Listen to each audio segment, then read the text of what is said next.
কুমিল্লা কেএফসির অবস্থা।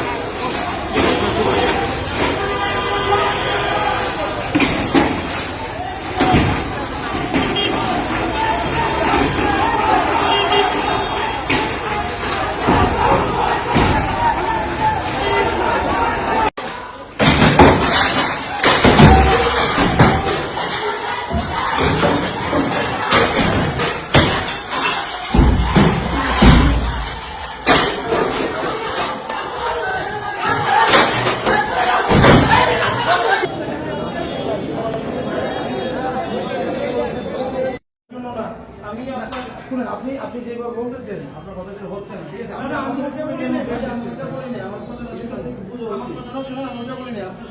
একটা মুরব্বী আছে, ওনাকে আমি বলছি যে আপনারা যে আসছেন, আমি আপনি কি টাকায় ছিলেন, আমি আসলে আপনি তারা কি বলতে